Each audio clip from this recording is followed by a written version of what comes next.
Hola, vamos con la tercera clase de este curso de dolor osteomioarticular.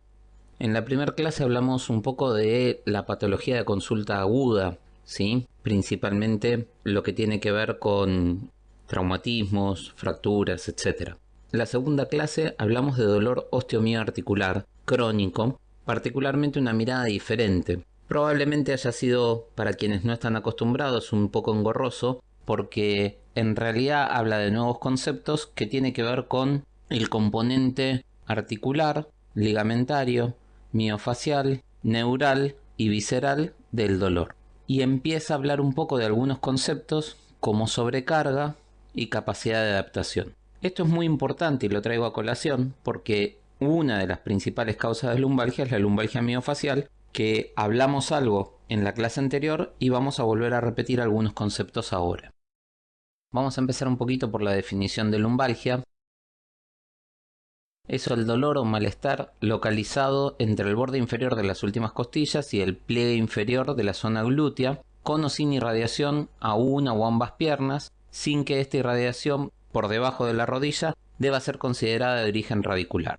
¿Sí? Entonces, repasando un poquito este concepto, es el dolor que va desde las últimas costillas hasta por debajo del pliegue de la cola, ¿sí? De la zona glútea. Puede irradiarse hacia miembros inferiores, pero sin sobrepasar la rodilla. Cuando sobrepasa la rodilla podemos empezar a pensar en irradiación radicular, habrá que ver si es así o no es así, pero sin sobrepasar la rodilla tenemos que pensar en que no es radicular. Algunos datos de epidemiología que nos van a marcar un poco cuál es la magnitud del problema. Afecta entre el 60 y el 80% de la población en algún momento de su vida. Hay algunas estadísticas que dicen que esto todavía es mayor. Es el síntoma más prevalente del aparato locomotor. Habíamos dicho en la primera clase de todas que las consultas por dolor musculoesquelético eran las más frecuentes por lejos a los sistemas de atención de urgencias. Bien, de todas estas consultas, que es la consulta más frecuente de todos los sistemas de urgencias, el dolor lumbar es el más prevalente de todos.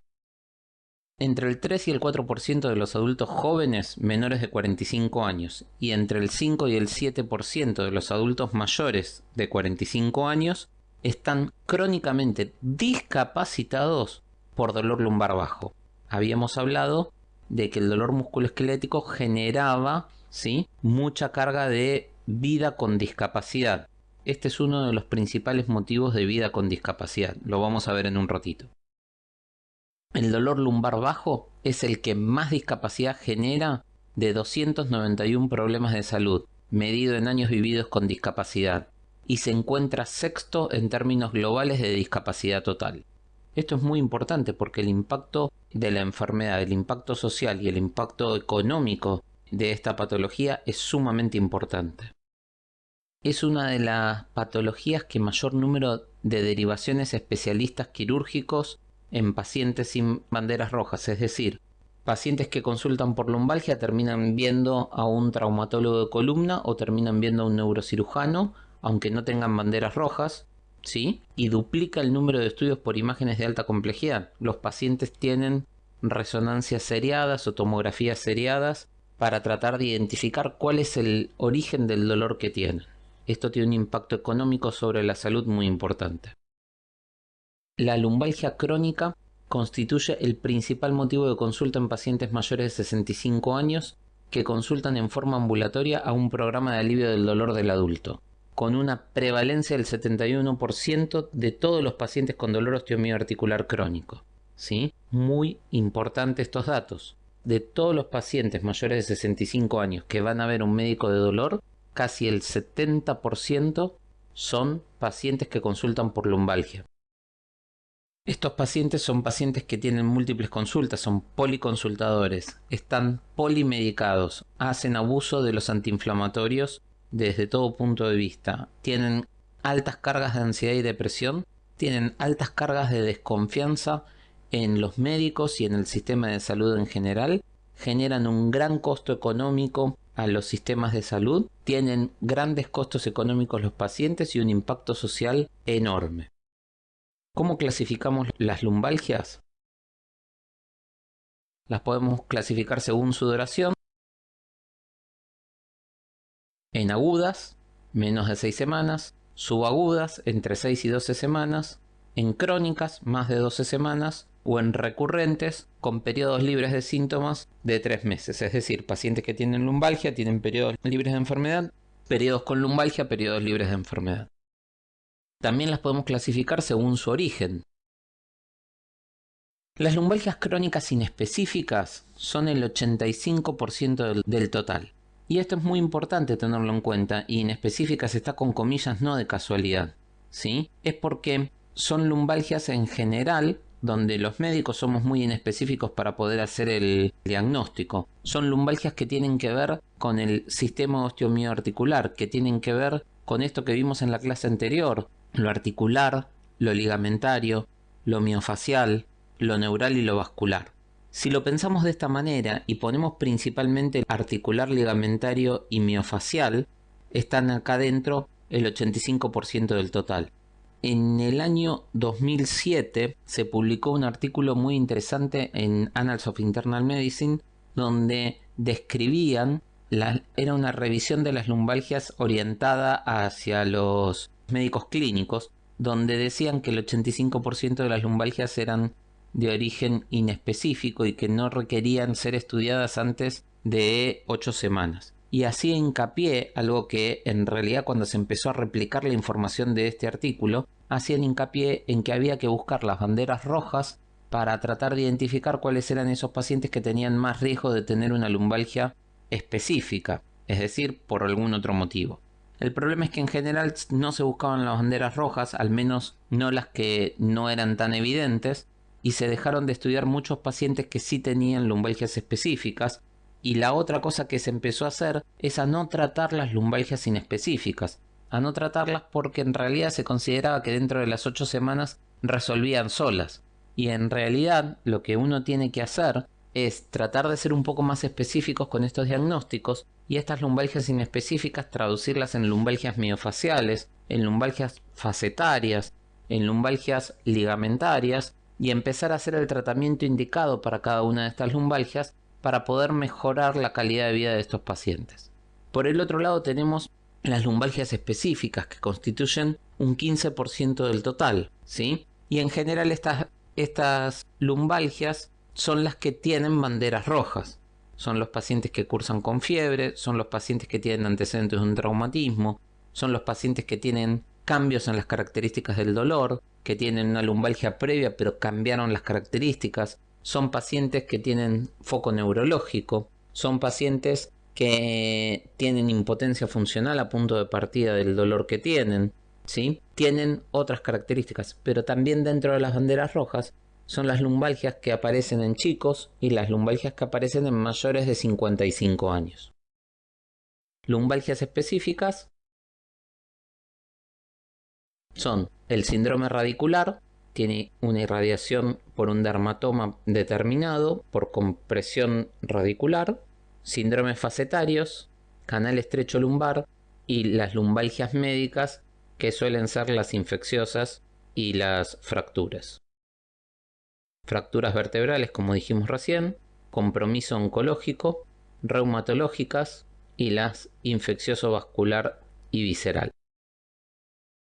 ¿Cuáles son las banderas rojas? Vamos a repasarlas un poco más detenidamente.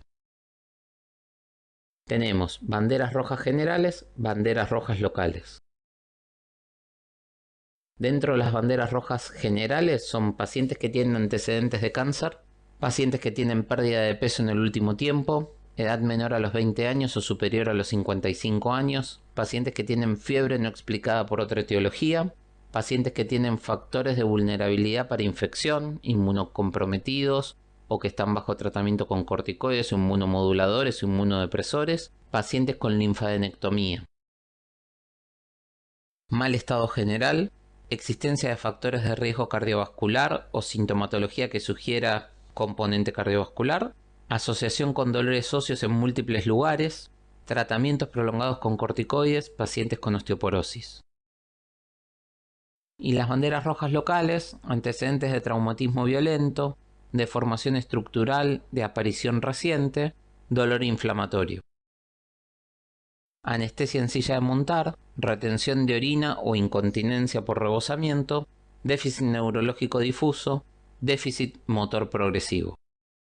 También tenemos que mencionar las banderas amarillas, que las mencionamos más superficialmente en una clase anterior, ¿sí? ¿Cuáles son estas banderas amarillas? Las creencias de que la lumbalgia y la actividad son dañinas, el rol de enfermo cuando el paciente se queda en cama y se centra y empieza a centrar toda la atención en función de su enfermedad, pensamientos catastróficos, rumiación, ansiedad, depresión, retraimiento social, mal carácter, problemas personales asociados, ya sean familiares o financieros, problemas laborales, historias de abuso de sustancias, falta de apoyo familiar o sobreprotección, conductas evitativas por temor, baja expectativa y participación en el tratamiento.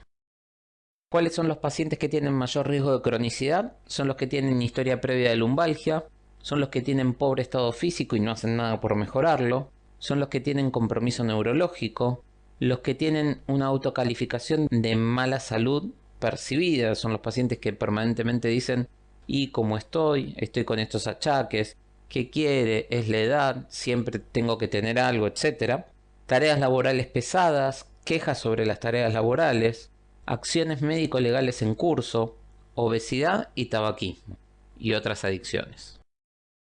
Vamos a desarrollar principalmente 4 síndromes, 4 lumbalgias. Un síndrome de conflicto de espacio, que es el dolor radicular, la lumbocetalgia.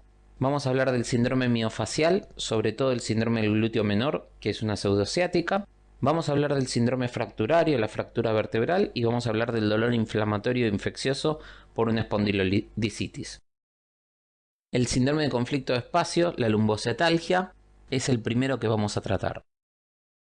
Vamos a partir de un caso clínico, paciente de 45 años, mecánico, fumador de 20 pack year, body mass index de 32, obeso y con gastritis crónica. Consulta en guardia porque mientras ensamblaba un motor comenzó a sentir un dolor de intensidad 10 en 10, que comenzaba en la región lumbar baja izquierda, se extendía por el glúteo, cara lateral de la pierna hasta el empeine del mismo lado, sin saltar articulaciones.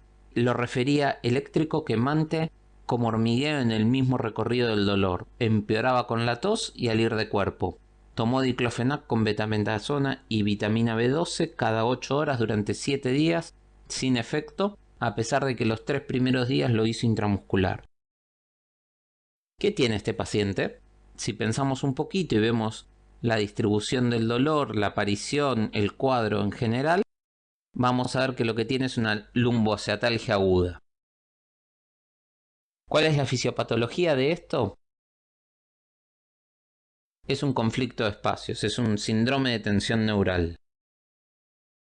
Conflicto de espacios como queriendo viajar en el subte a las 5 o 6 de la tarde, donde tratamos todos de entrar y no hay espacio suficiente y terminamos atrapados en la puerta. Tenemos una compresión de los vasa nervorum y de los nervi nervorum.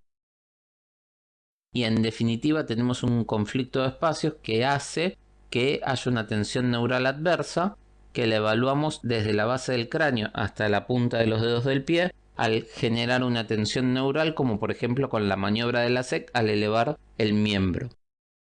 ¿Cuál es el mecanismo de dolor en la lumbocetalgia? Por un lado es un dolor nociceptivo somático en dinámica, por otro lado tiene un componente nociceptivo somático en estática, ¿sí? También tiene un componente inflamatorio y un componente neuropático. Y a todo esto tenemos que sumar un componente autonómico, ¿sí? Que aparece en todos estos pacientes. La hernia discal que puede estar provocando este dolor, ¿sí? La podemos ver en este gráfico que está tapando el neuroforamen por donde tiene que salir el nervio. Tenemos en primera instancia en este dibujo de la columna un disco normal, el segundo es una degeneración discal, el tercero es una protrusión, que es una pequeña hernia nada más, el tercero es una hernia, el cuarto es un disco afinado, el quinto es una degeneración discal con formación osteopática en los pacientes que tienen gran cantidad de patología degenerativa. En cuanto a la hernia, lo que podemos ver es en un primer momento un pequeño prolapso, ¿sí? O un disco protruido. después podemos ver una extrusión discal y a veces lo que vemos es una extrusión con migración o un secuestro donde un pedazo del disco se mueve por el canal. Tenemos que ver a ver qué banderas rojas tenemos y claramente se divide en dos mundos, uno con y otro sin compromiso neurológico. Cuando tenemos compromiso neurológico vamos a buscar las banderas rojas: disfunción urinaria, síndrome de caudequina, déficit motor severo de rápida instalación, dolor intolerable a pesar del tratamiento médico óptimo. Y en cuanto al diagnóstico, obviamente tenemos que evaluar el dolor. Vemos a Alicia, cuándo apareció, dónde está localizado, cómo irradia, qué carácter tiene, qué intensidad, qué lo alivia y qué lo agrava. Y tenemos que hacer un examen físico con inspección, palpación, pruebas de flexibilidad, las maniobras de estrés y las maniobras de tensión neural, la sensibilidad superficial y profunda, reflejos superficiales y profundos, y la evaluación de la marcha y la pisada. En función de todo esto, vamos a ir a la casa de Alicia, como dijimos siempre. Los cimientos de la casa es el interrogatorio, el examen físico son las paredes y los estudios complementarios es el techo de la casa. Nadie empieza a evaluar un paciente por los estudios complementarios, de la misma manera que nadie construye una casa primero el techo y después las paredes. El problema, como dijimos antes, es que el examen físico y el interrogatorio lo hacemos con nuestro tiempo y nuestras manos, ¿sí? Y los estudios complementarios son caros, y a tener en cuenta esto en todos los ámbitos. ¿Cómo evaluamos? Buscamos la evaluación del psoas ilíaco. El psoas ilíaco está inervado por L2 principalmente, y haciendo las maniobras para psoas ilíaco estamos evaluando la raíz L2, evaluando cuádriceps y la fuerza de extensión de la pierna sobre el muslo, evaluamos L3, y el dolor de L3 es principalmente, va en diagonal de arriba hacia abajo y de afuera hacia adentro por delante del muslo. L4 es el nervio tibial anterior principalmente, lo evaluamos con la dorsiflexión del dedo gordo y la eversión del pie, los reflejos rotulianos, y es el dolor en la cara anterointerna de la pierna y el pie. L5 es el extensor propio del dedo gordo, lo que me permite extender el dedo gordo, ¿sí? Y particularmente es el dolor en todo el antepié. S1 son los perioneos laterales y el tríceps sural, es la eversión del pie, el reflejo aquiliano y la sensibilidad de la cara externa del pie. S2 es el nervio cutáneo posterior del muslo, la sensibilidad en la cara posterior del muslo. S3, S4 y S5 es la inervación sensitiva de la región perianal. ¿Cuál es el papel de las imágenes en todo esto? Sumamente importante. Tener en cuenta, 64% de las personas de la edad media de la vida, 42 años promedio, presenta hernias de disco asintomáticas en una resonancia magnética nuclear que se hace por cualquier otro motivo. Se detectan datos anatómicos de una hernia de disco en el 20-30% de las pruebas de imágenes efectuadas en personas normales. Y existe muy poca correlación entre los hallazgos de imágenes y la sintomatología de los pacientes. Es por eso que no conviene evaluar las imágenes sin antes haber evaluado el paciente. Lo que corresponde, como decimos siempre, es interrogar a los pacientes, hacerles un examen físico, en función de esto generar la sospecha diagnóstica y pedir la imagen para corroborar lo que uno está pensando. ¿Cuál es el tratamiento? Antes de empezar a hablar del tratamiento, vamos a hablar un poquito del concepto de ventana terapéutica. Este es un concepto muy importante que tiene que ver con qué chance tengo de poder tratar adecuadamente al paciente con la herramienta que yo elija para tratarlo. Entonces, yendo al concepto de ventana terapéutica, es qué resto terapéutico tiene mi paciente, qué chance tengo de tratarlo con cada indicación que haga, cómo usar ese tratamiento de manera adecuada, y qué puedo hacer para tratar de agrandar la ventana terapéutica. Entonces, todos deben conocer este esquema de dosis-respuesta, o sea, a medida que voy aumentando la dosis de un fármaco voy teniendo más efecto, particularmente con la analgesia tendríamos esta curva, ¿sí? Pero también a medida que voy aumentando la dosis va apareciendo una curva de toxicidad, que en general una vez que llego a dosis máximas la toxicidad subiendo muy poquitito aumenta mucho, y a determinada dosis tengo una analgesia efectiva mínima, que es la dosis efectiva mínima. Por encima de eso y hasta que me aparece toxicidad, esa es la ventana terapéutica que tengo, ¿sí? Entonces es el rango que tengo entre la dosis mínima y la dosis máxima. ¿Qué es lo que suele pasar con los pacientes? Que dependiendo del terreno, quién es el paciente y las comorbilidades que tiene, se me corre la curva de toxicidad hacia la izquierda, tengo menos posibilidad de tratar a los pacientes, es más fácil que presenten toxicidad y efectos adversos, entonces yo tengo que buscar estrategias que me permitan correr la curva analgésica hacia la izquierda, que con menores dosis pueda tener mayor efecto analgésico y de esa manera poder volver a ampliar la ventana terapéutica. ¿Cuáles son las cosas que me permiten esto? Una evaluación multidimensional que me va a permitir poder elegir mejores estrategias analgésicas, las terapias no farmacológicas que me van a permitir complementar las estrategias analgésicas y, como siempre decimos, la analgesia racional y balanceada que me va a permitir utilizar diferentes herramientas en dosis bajas para no tener efectos adversos y tener potenciación del efecto analgésico. En cuanto a la ventana terapéutica, claramente, ¿uno qué prefiere? ¿Tener una ventana chiquita o una ventana grande? Claramente quiero tener una ventana grande. No es lo mismo querer tratar a la suegra, ¿sí?, que querer tratar a esta chica. Claramente todos preferimos tratar una ventana grande. En cuanto a la ventana terapéutica de los pacientes, tenemos que tener en cuenta que los pacientes con mayor fragilidad tienen ventanas más chicas y los pacientes con menor fragilidad tienen ventanas terapéuticas más grandes. Obviamente, cuanto más robusto, toleran mejor la medicación. Siguiendo con el tratamiento, vamos a pensar un poco qué podemos hacer para tratar a estos pacientes. Y tenemos que empezar a combinar tratamiento farmacológico, tratamiento kinesiológico, pensar en los tratamientos alternativos y en los tratamientos quirúrgicos. Y nuevamente dividimos al mundo en dos, pensando en los pacientes que tienen y en los que no tienen compromiso neurológico. Los que tienen lumbociatalgias con banderas rojas, ¿sí?, requieren cirugía de urgencia como tratamiento cuando aparece disfunción urinaria, síndrome de cola de caballo, déficit motor severo de rápida instalación o un dolor intolerable a pesar del tratamiento óptimo que podamos darle al paciente.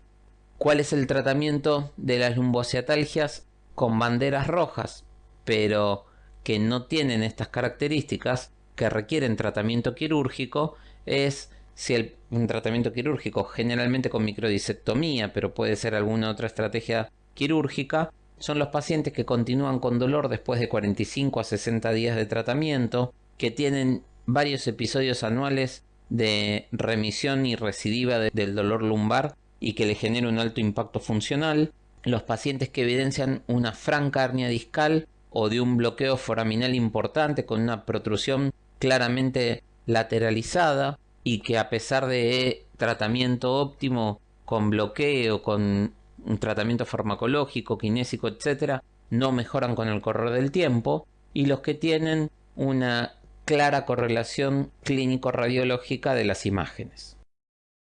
¿Qué hacemos con los pacientes sin banderas rojas? Lumbocefalgia sin banderas rojas, 90-95% recuperan entre 4 a 6 semanas con tratamiento conservador. Es necesario controlar el dolor y tratar de hacer un tratamiento médico óptimo, ¿sí? Y obviamente en estos pacientes en general los bloqueos radiculares ayudan mucho en el control del dolor.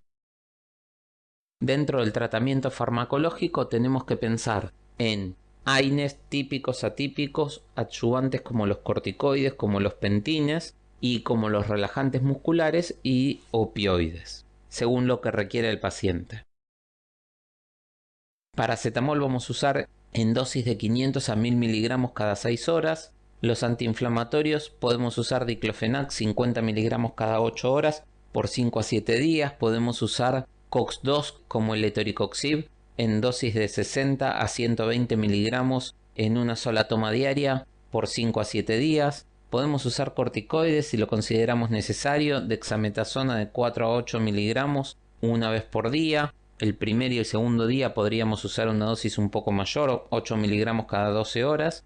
Opioides, podemos usar opioides débiles como el tramadol, 50 miligramos cada 6 horas, o tal vez codeína, 30 a 60 miligramos cada 6 horas. Pentines como la pregabalina, iniciando con 25 miligramos y pudiendo llegar a 75 miligramos cada 12 horas. Algunos pacientes requieren dosis un poco más altas. Y relajantes musculares como el Pridinol, que podemos usar 4 a 8 miligramos por día.